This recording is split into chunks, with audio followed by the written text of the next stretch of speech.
Arizona's premier live podcast studio and online radio. Thank you for listening to Live the Dream Media.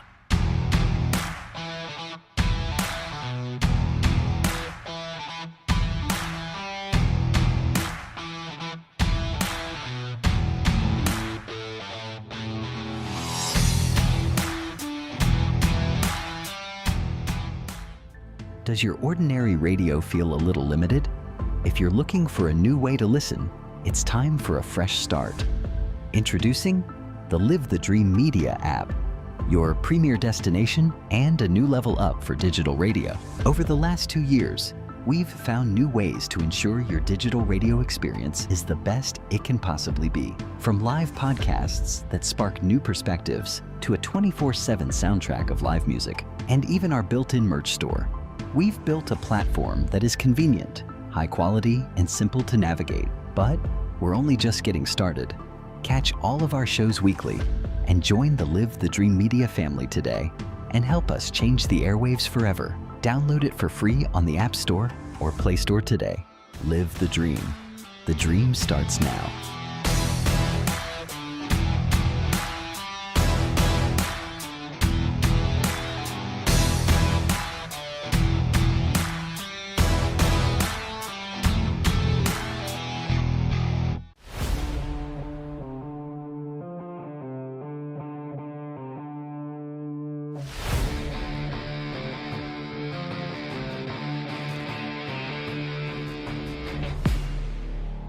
Your favorite radio just got bigger, bolder, and better connected. Live the Dream Media is revolutionizing how you stay tuned in. With our explosive growth in online radio and our brand new mobile app, your entertainment goes wherever you do. Stream your favorite shows, discover new hits, and connect with audiences across the digital landscape, all at your fingertips. Advertisers, don't miss out. Join our expanding digital network and reach engaged listeners across platforms. Download the Live the Dream Media app today and experience radio reimagined. Looking for a radio station that actually wakes you up, guys? Well, every weekday from 6 to 9 a.m., Christopher D. Simone brings you Wake Up Live, the morning show that sets the tone for your whole day. Then stay tuned for the Marana Oro Valley Experience, Southwest Flavor with Ron Arenas, The Bob Elliott Show, and so much more. Live the Dream Media is online radio packed with music, live podcasts, and shows you can only hear right here. Download the app on the App Store or Google Play. Live the Dream Media. The dream starts now.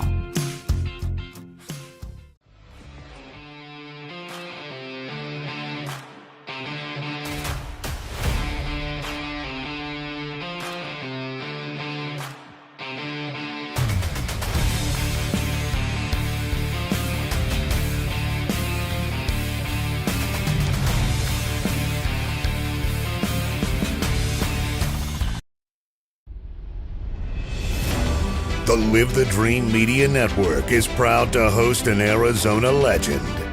His remarkable journey spans college and pro basketball, business excellence, and community leadership at the highest level. Get ready for insightful conversations, expert analysis, and a unique perspective that only one man can deliver. This is the Bob Elliott Show, exclusively on the Live the Dream Media Network.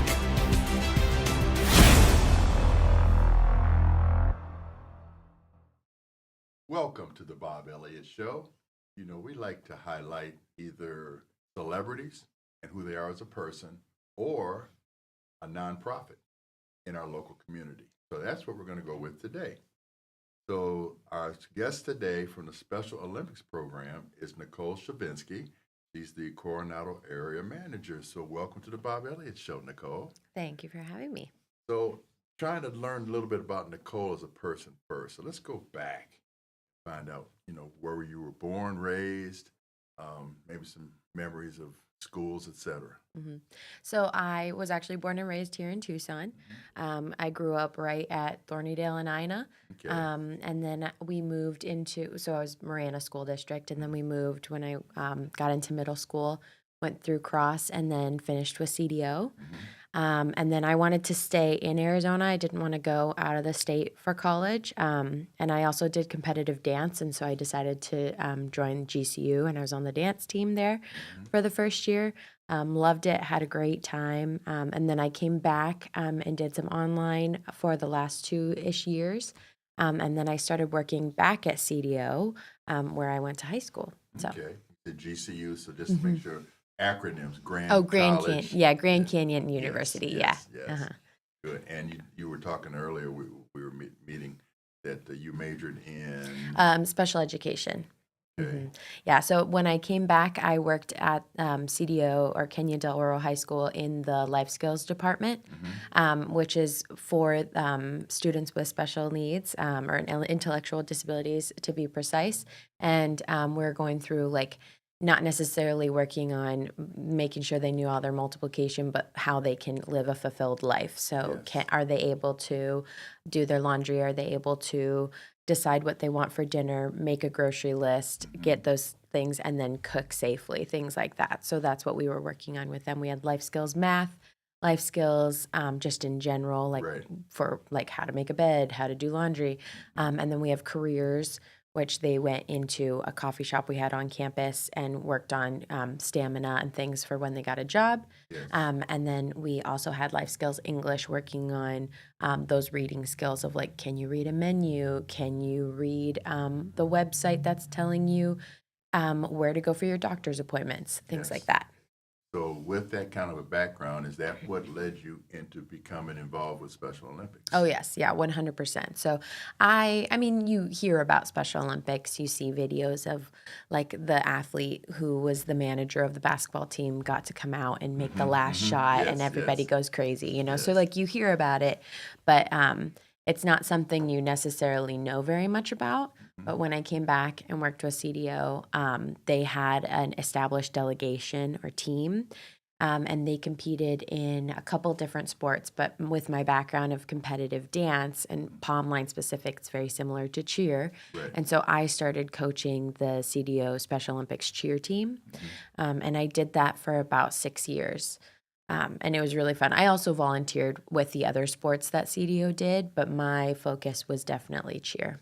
And not to brag, but we got quite a few gold medals. So, so how many schools in this area actually have dedicated teams like you did at CDO? So right now, I think we're at about, just like if you're looking at Tucson, I think we're at about 12, and that includes high schools, middle schools, and elementary schools. So we're definitely, like, putting on my Special Olympics employee hat. We're definitely trying to build, it's called UCS, or Unified Champion Schools. Definitely trying to build that here in Tucson so we can support more of the community. But if you go to, like, Phoenix, almost every school that you come about has some sort of UCS, whether they are competing or they're just having that meaningful interaction between the athletes and then the general pop students. So how do you find the kids or the students to join in with Special Olympics? So it's kind of based off of, like, the criteria to become an athlete. So an athlete with Special Olympics is required to have an intellectual disability of some sort. Which means what? So that means they might, like, kind of like a learning disability, some people would call it. So autism, it might be Down syndrome. Those are just kind of the main ones. But there is something called an actual just intellectual disability. Like, that can be what their disability is considered. And so that would be the requirement to participate as an athlete. But then we have a programming called Unified, and that's when we take people who don't have an intellectual disability, and they play alongside the athletes as unified partners. And then that just kind of promotes the, like, interaction between the two groups, because if you think, usually they're pretty separated and segregated. So we're bringing them together and breaking down those barriers. So the way we find the athletes is at the school. Usually you reach out to the special education programs or the exceptional ed programs and say, do you have at least 5 students that like to mess around with a basketball? Or can you practice dribbling with them? Because actually all of our sports have a skills level. So when you're talking about people with intellectual disabilities, all of them might not be able to handle being in a high, stake situation with a lot of people running around them. It might just be too much overstimulation. The crowd watching, people watching you. Yes. Right, yeah. Okay. So what we do is we break down the sports and we create an option for them to have a more low stakes option. So for basketball specifically, we have basketball skills. All they do is they dribble the ball down 30 meters, dribble it back, they're timed. They pass the ball up against the wall. There's a square. They're aiming for that, and then they try to shoot it, and that's their basketball competition. So to find those athletes, we go into the school, or sometimes the school reaches out to us, and we say, all right, do you guys have 5 people that are interested in basketball? Awesome. Okay, this is when the competition is. This is the curriculum and equipment that we can provide to you. And then it's just like starting a school sports team. That's kind of what we're trying to do. And then bringing in those unified partners to play alongside the athletes. I always wondered, I know you say Special Olympics, it kind of implies athletes in sports. Are there other programs, but say if there's a student that wants to be involved and not necessarily athletic, is there another program that they can get into to still be around those kids? Yeah, definitely. So I brought our fact sheet. We do a census every year. This one's from 2025. We're just a couple weeks early to get the 2026 one, unfortunately. But this one's from 2024. So the other programs that we offer healthy athletes and healthy leap into fitness, healthy relationships, and healthy professional trainings. We also do inclusive youth leadership, whole school engagement, which is focused more on the school, transitional planning, education and professional development. And then we focus a lot on the spread the word inclusion movement. We also do unified ukulele, which is really fun. Yeah.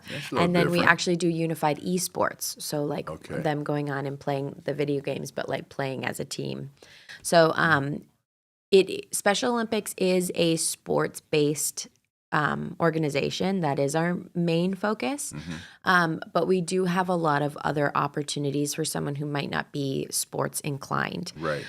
So you could, unified partners or even just volunteers, if you didn't want to be a partner, you could either be a coach or a mentor or someone just supporting those athletes. And then when we talk about healthy athletes at almost all of our events, we always have healthy athletes as a area that the athletes can go into, and we'll have different schools of health come in. So sometimes we have podiatry, sometimes we have stuff for an eye check, anything like that, and that's offered for free at our events. It made me think about school situations, so volunteers. So how do you get your volunteers? So volunteers are the bread and butter of Special Olympics, in my opinion. Everybody so we only have 41 employees across all of Arizona. Okay. And we put on a total. The whole state? The whole state. Okay. Yeah, and we put on a total of 436 events year round. Okay. So if you do that math, it's crazy, right? So the way that we're able to operate is we have day of event volunteers. So I have my track event coming up. It's actually next Saturday. I have myself and then about 3 other Special Olympics staff members coming. Everybody else that you'll see running the event is someone from the community coming in to volunteer their time. So that's a huge way that volunteers are included with Special Olympics. But another way that's almost more important is all of our coaches, all of our delegation volunteers, those are all volunteer-based jobs. So none of our coaches are they all are volunteering their time. And nobody's compensated. Yes. So it's a huge undertaking, and it's it's very rewarding, but it's a huge thing, definitely, that we're very thankful for all of the people. So, like, if we want to get it down to the nitty gritty, we actually have 806 volunteer coaches across the state. And Oh, my goodness. And those, But it would take all of that to put on these events. well, and it would take those 806 volunteer coaches to coach the 18,581 athletes that we have across the state. So it's huge, and that number is still growing. This is back from 2024 numbers. So, like I said, our census from 2025 is still, we're waiting on our new fact sheet, but I know that our numbers are growing because there's always more athletes who their families might not know about Special Olympics, or an athlete who is now their own guardian and they're wanting something to do after work, or they're not getting that social aspect. So they're like, I need something else to do, something fulfilling. And so our number's always growing, and we rely heavily on our coaches and our volunteers to support those athletes, and they're amazing with what they do. So, You know, I keep going back in my mind to school districts, and they'll say that how many students are in a classroom to a teacher. Do you guys have those kind of metrics also, where you try to have a certain number of volunteers that match up with the total number of athletes that are participating, or am I just in left field on this? No, No pun intended. So it is similar in a way, but we more focus on that when it comes to travel. So each delegation or team is able to run their own team however they choose. They can choose the sports they want to do. They can choose the sports they don't participate in. They can choose if they only do area competitions, or if they go to Phoenix for the state competitions. They can kind of run that how they want. The requirements that we at Special Olympics have is, like, if you're traveling, it's 3-to-1. So 3 athletes to 1 volunteer, unified partner, or coach. But that doesn't necessarily follow or trickle down into, like, the day-to-day practice. Okay. So Interesting. What is maybe a common misconception about individuals with intellectual disabilities? I would say a big one is that they always need, like, assistance, or that they won't be able to figure things out on their own, I would say. Like, and in the way that when you see someone interacting with someone with intellectual disabilities, they might say something and then they don't even offer time for the person to understand what they were asked before they're saying, oh, wait, let me just do it for you. It's fine. It's easier, you know? Yeah, okay. And for me, They're more capable of, I think if I hear you right, they're more capable of handling a lot of situations than you're willing to let them handle. yeah. And I don't think that that's, like, because anyone's just I think they think, oh, it's easier for me to just do it. But that's a disservice to the individual, you know? Yes. Processing time, I think, is a huge misconception. So you and I are sitting here having this conversation. You just asked me a question. I did actually have a processing time. If you thought, like, I did take probably, like, 5 seconds to like think through what I was going to say and then respond.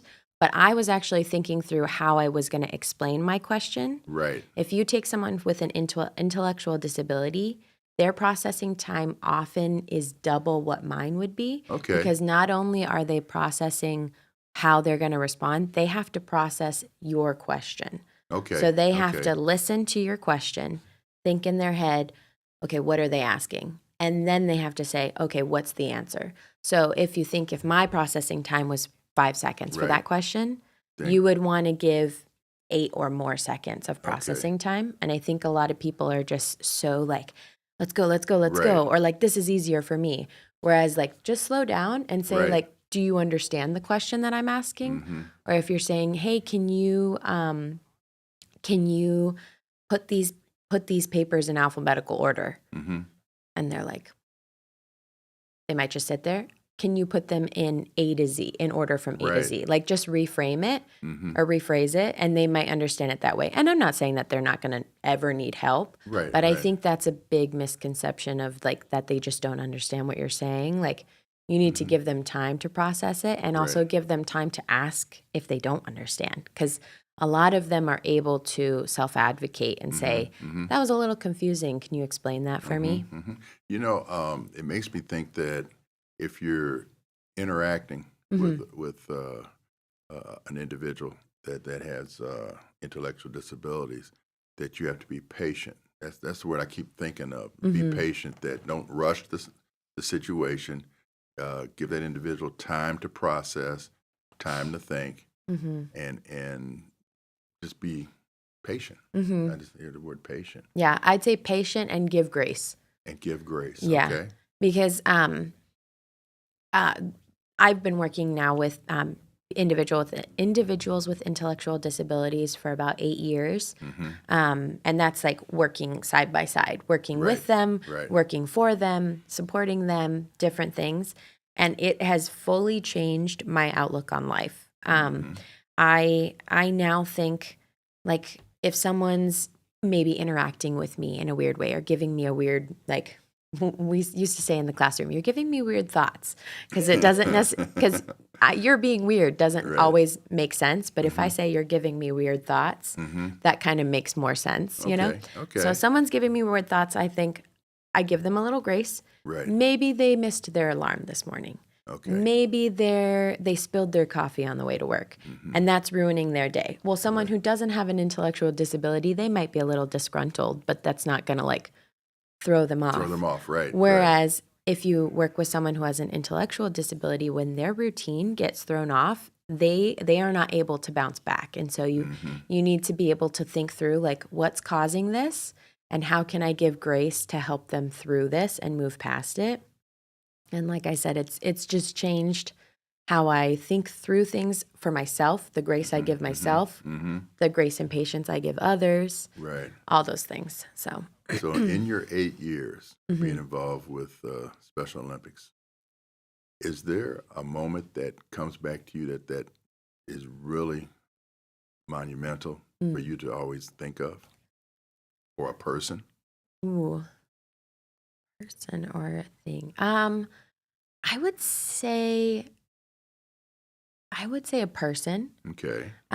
So it's an athlete. She was one of the students that I worked with for all 4 years of her high school career. I coached her in cheer. And so it's, Special Olympics it kind of follows the Olympics calendar in a way. Okay. So, but we're on the opposite years. So the Olympics just happened, right? Yes. Well, we are actually getting ready for USA Games, or the USA Trials for Special Olympics, which is this June in Minnesota. And I am coaching the Team Arizona cheer team for that. And the student that I had when she was in high school is now on the team. And so she came back into my life. Right. And she is just, I think, like, truly, she is one of the students and athletes that started my, like me to look in on myself and give that grace to myself that I give to these students and these athletes. Because she's not completely nonverbal, but she repeats back what you say. Okay. So if you say, "Good morning, how are you doing?" She says, "Good morning, how are you doing? I'm good." She, like, always responds with what you're saying. Right.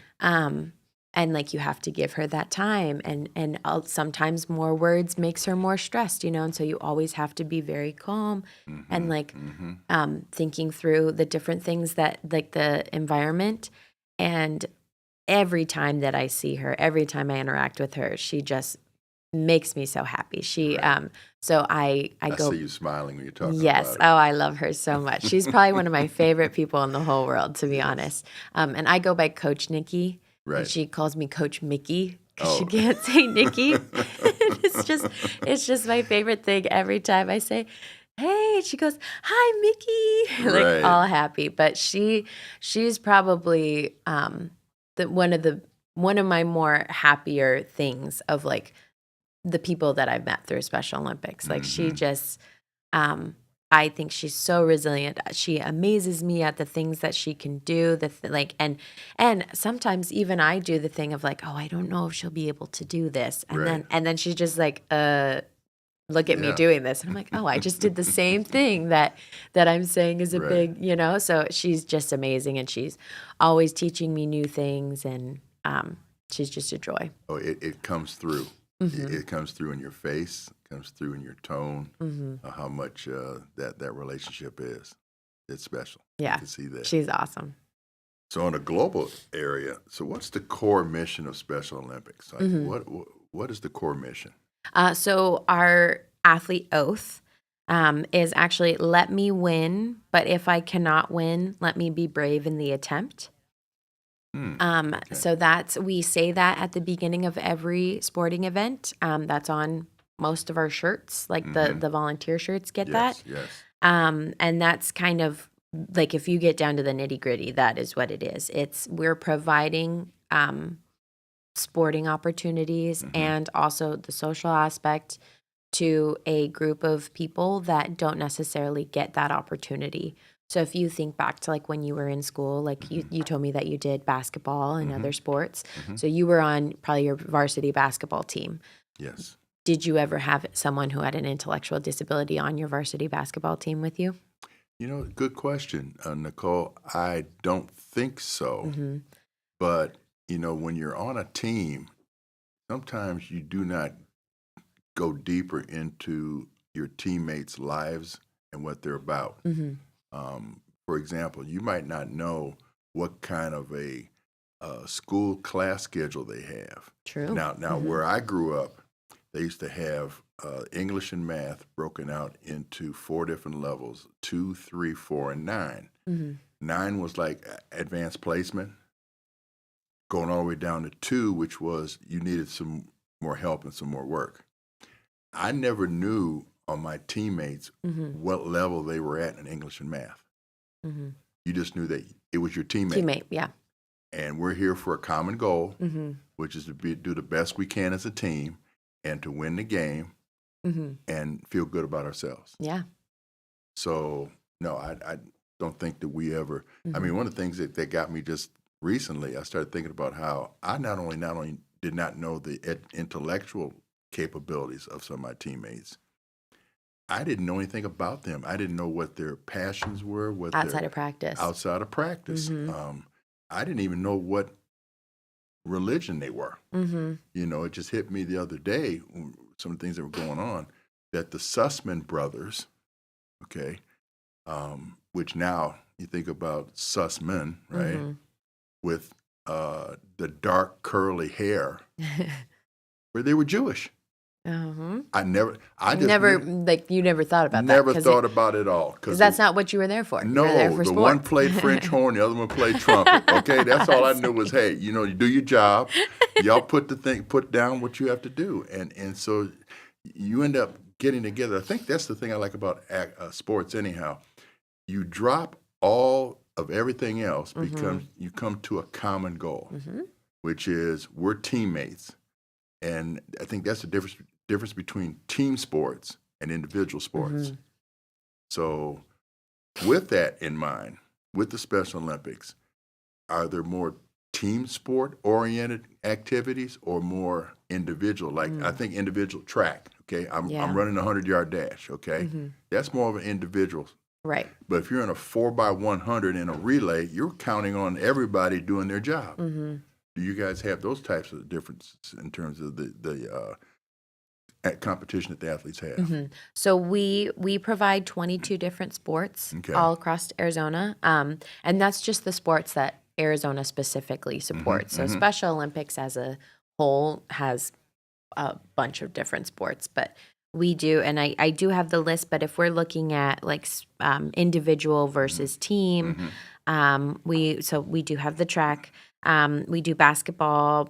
Do you know what bocce ball is? Yes. Yeah, so we do bocce, but we do individual and team bocce. So you can play by yourself or you can play with a partner or on a team of 4. We do bowling, which is either individual, paired, or as a team. We do cheerleading, which is all as a team. You don't really do individual for that. Right. Flag football's on a team, floorball's team. Golf is mostly individual, but we actually do something with our unified partners, and they do alternating shot. So that Okay. can also be a team sport for golf. Pickleball is mostly partners. We don't really have singles for pickleball. Powerlifting is an individual sport that we support, but that's probably the only sport that we have that's completely individual.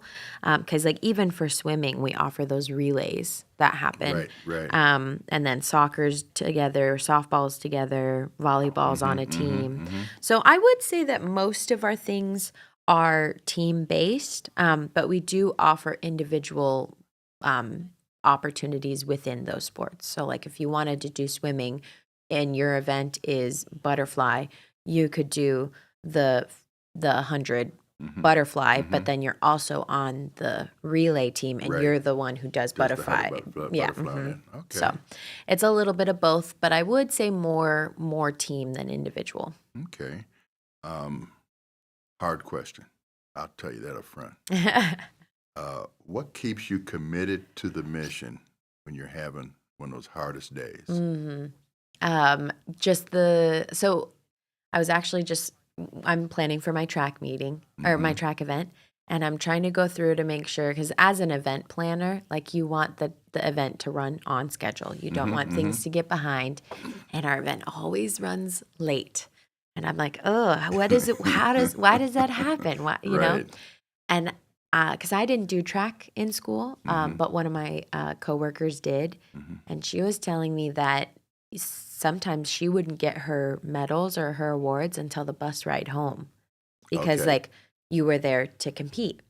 Whereas Special Olympics is you're there to compete, but the awards is like a ceremony. It's a big part yes, of yes. of when you're there. That makes sense. And we actually very often have law enforcement officers there to present the medals. All of the athletes get their names read. It's a big to do, and yes. it's amazing. And I think we just had our state basketball tournament, and I ran the cheerleading side of it, because basketball and cheerleading are together. So I'm interacting with more of the coaches than the athletes at the state level. And one of the coaches from Bullhead City was like, this is our first, she was really nervous. She's like, this is our first year doing cheer, and we're really like, we're just here to have fun. Like, because there were 4 teams in her division. She's like, we're just here to have fun. They're all so excited, but we're okay with the outcome. It's fine. And they ended up getting first. Oh, okay. They got gold, and Right. watch it. So I got to announce it, and I knew the second that I read what the judges had, I knew I was like, oh, this is gonna be amazing, right? Oh my gosh! Like, I think it's the award ceremony. You know, like seeing the culmination of all of the practice that Yes. the athletes are putting in, the coaches, the volunteers, everything, and then seeing them like get that medal. Even if they hadn't gotten first, they still would have been Felt so good. Yes. so proud, Yes. so excited, you know. And so I think when I'm having a hard day, I like to think like, okay, I'm sitting here at my computer, and I'm sad that I'm like sitting here at my computer. But like for 8 weeks leading up to a competition, there are 600 athletes that are putting in the time, Yes. putting in the practice. They're thinking about them. Yes. So what can people do to help support Special Olympics? Our biggest need is those day of event volunteers. Okay. Like I said, our events are built off of volunteers. So if you think about a track meet, I'm there and I make the schedule, and I'm the one who's like doing opening ceremonies, but then my job is running around and putting out any fires. Right. Exactly. Right? So I need someone who can be a stopwatch timer for lanes 1 through 6. Okay. I need someone who can check in the athletes, make sure they get to the right lane, and then take them to those awards. You know, I need someone who is able to, when they're doing the turbo jav, which is like javelin, but it's a little bit. It's a like plastic thing. Okay. And they throw that. I need someone who can measure Measure, how far right. that they threw that. So those are all day of event volunteers. So how do people get in touch with you to volunteer? On our website, SpecialOlympicsArizona.org, if you look into, I believe it's events, and you click on here in Tucson, the Tucson events, you can sign up through that. Well, good. Well, Nicole, thank you for coming on the show and enlightening everyone about Special Olympics and how they can also help your organization. Keep Yeah. up the good work. Thank you. Thank you so much for having me. So that ends the show today. Next week, we're trying to work on a couple different guests to come in. So in the meantime, given the temperature in this area, everybody stay cool,